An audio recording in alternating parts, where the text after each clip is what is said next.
Block number 6, the last block that we're going to do, is made up of 4 individual squares.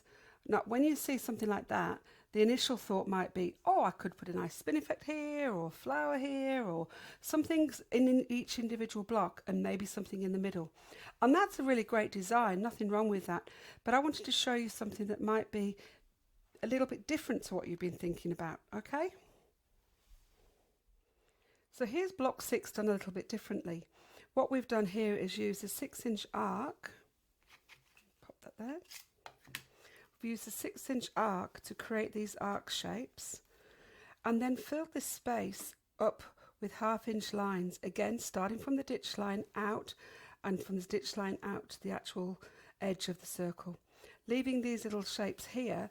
And again, very effective use of that space, and you don't initially look at it and think, oh, that's just a 4 patch. You actually, your eye moves around quite a bit, which is great. We're going to use a 6-inch spiral here to create the shapes that we're going to fill with the lines. So we've brought the foot up to the 1/4-inch mark in the corner, and this is laying parallel here on the block. And then we're going to go around and complete the first spiral.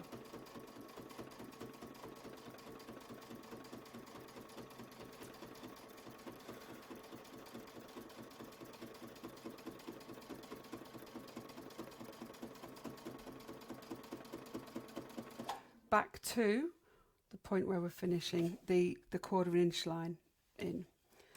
Then we're going to do the stitch in the ditch up the line.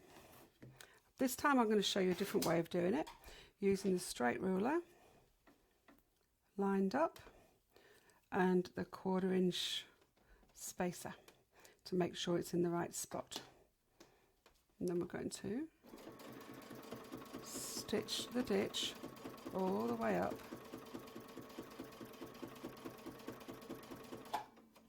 If you need to move your hands, stop the machine, reposition.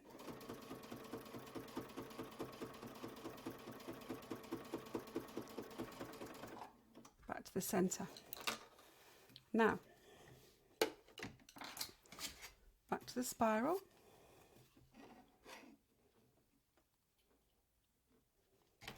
When you do the spiral, you need to use your spacer just to be sure that you're going to have a 1/4-inch gap here.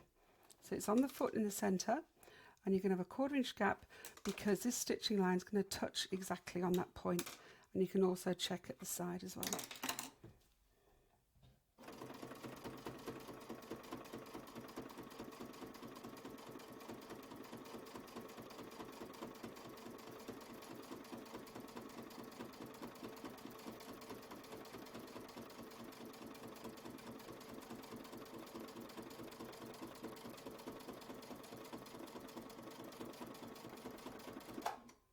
There we go.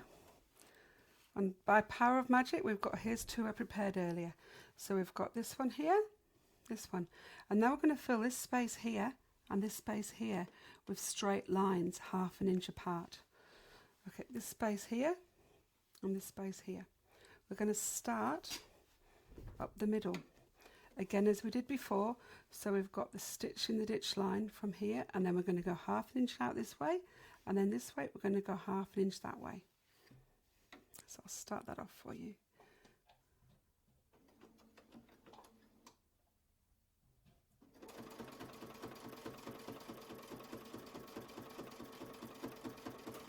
Do that ditch line first.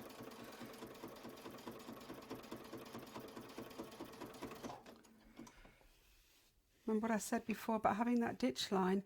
We can then just travel down it, knowing how we're going to be aiming at the same line, so it's not going to end up being all messy. A couple of ways of doing this.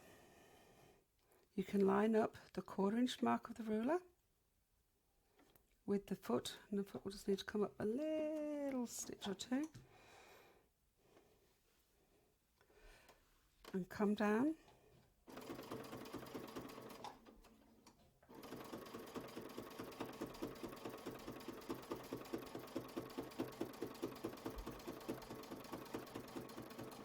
Just need to reposition.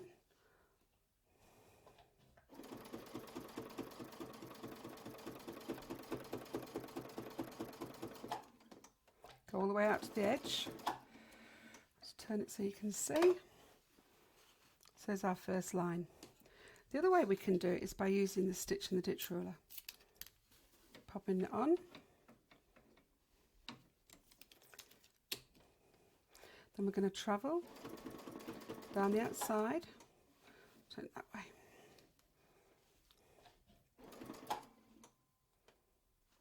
So we've got the line, the 1/4 inch line is on here, so we're going to have the 1/4 here plus a 1/4 of the foot, and that's going to come all the way up to here.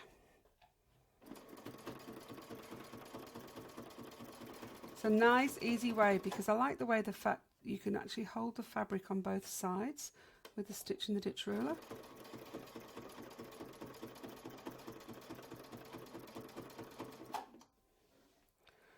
And it just keeps everything neatly lined up. If you weren't turning it, what you could just do then is come down,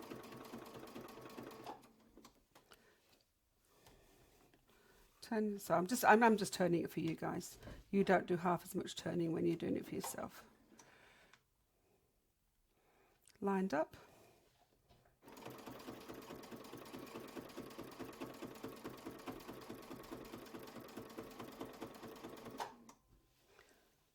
Nice and easy all the way to the end.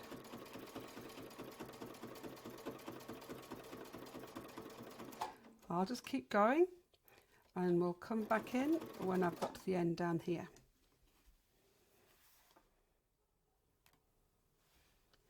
Here's the last line of this part. I just want to show you this because I don't want you to go all the way out to here. I want you to leave a gap here. So this would probably be our line that our last stitching line would be on.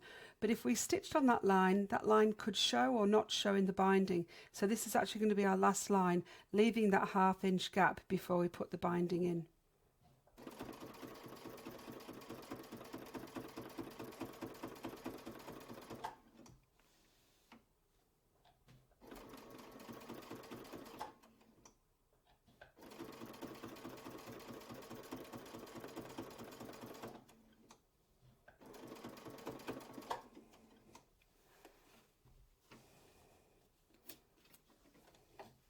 So there you have it. So the binding will come up to here and that will be your last gap. Now what we're going to do now is I'm just going to show you a little bit how we travel up around here.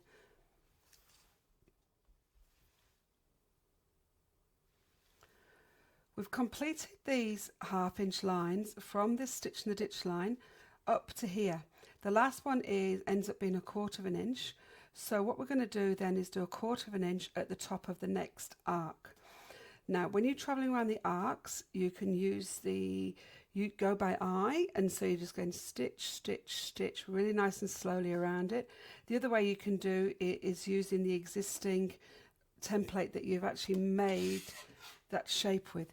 So you could actually lay the template against and make sure you can line up that way. That's another way to do it. The more you do it, the better you'll get doing it by eye.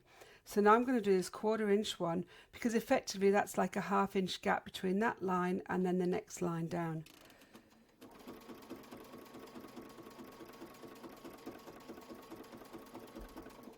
Stop, let go of the template and then just stitch real carefully around that circle shape. I'll just move it around so you can see. And now I'm back to my, no, I'm not back to my 1/2 inch line at all yet, but a little bit further.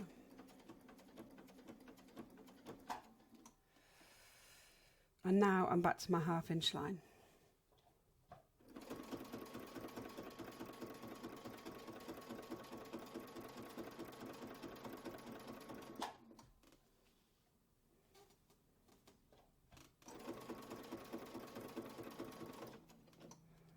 Go the template, stitch, stitch, stitch on top of the existing stitching line. This block has been designed so that you can help practice this because it's a great thing to be able to practice traveling and parallel lines. Can you imagine it would be actually quite challenging to do that if you didn't have an existing line to go on. So that's why you should always follow that ditch line or that arc line or whatever it might be, and not just stitch into mid-air.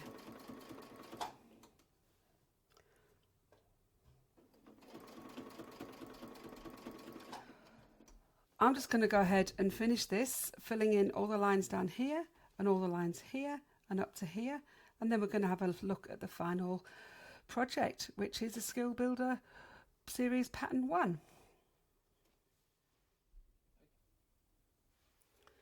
So here you've got your table runner. You can make up to 4, 6 or however many blocks you need to make your actual runner to fit the table that you're going to use, or indeed you could use it for making bag patterns or whatever you like. But the point is that you've learned the skills that you need to start using all those templates. So here we've got the first block with the flower. My personal favourite and a really useful thing that you're going to be using are these squares that you can actually, with the arcs that fit into the squares. Great block. Parallel lines. Clamshells filling up all that negative space. The really pretty block using circles lined up, and again thinking about the fact that you don't always have to fill in a border and treat them separately. You can treat them as fabric. And the last one here is where we've got the motif in the middle and then the cross hatching. These are all great ideas that you can explore, and I look forward to keeping you on your quilting journey when we bring you Skill Builders Patterns number 2.